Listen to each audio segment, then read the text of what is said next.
হেমোটোস্পার্মিয়া হচ্ছে বীর্যের সাথে রক্ত মিশ্রিত হয়ে বীর্যপাত হওয়া, যেটাকে ইংরেজিতে ব্লাড ইন সিমেন বলা হয়ে থাকে। এই সমস্যাটি বর্তমানে যুবক পুরুষদের ভিতরে পরিলক্ষিত হচ্ছে।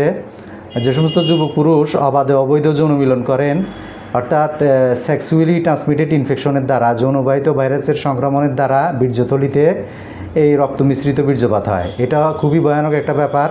এই সমস্যা হলে পুরুষদের সেক্স থাকে না, যৌন আগ্রহ উদ্দীপনা কমে যায় এবং বাচ্চা কাচ্চাও হয় না, বন্ধ্যত্বের সমস্যাও দেখা দেয়। তো এই সমস্যা দেখা দিলে আপনারা হোমিও চিকিৎসা গ্রহণ করবেন।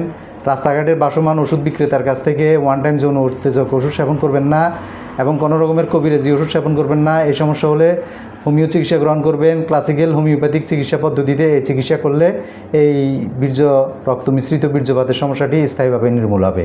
আমি এই রোগ বিশেষজ্ঞ। আমার সাথে যোগাযোগ করতে পারেন। আমার মোবাইল নাম্বার 019075832252। এই নাম্বারে আপনারা আমার সাথে যোগাযোগ করে আমার সাথে হোয়াটসঅ্যাপ ইমোতে কথা বলে, অথবা আমার চেম্বার চট্টগ্রাম আগ্রাবাদ ব্যাপারীপাড়া, আমার চেম্বারে এসে আমার সাথে কথা বলে এই রোগের চিকিৎসা গ্রহণ করবেন। আজকে এই পর্যন্তই। সবাই ভালো থাকবেন। আসসালামু আলাইকুম ওয়া রাহমাতুল্লাহি ওয়া বারাকাতুহু।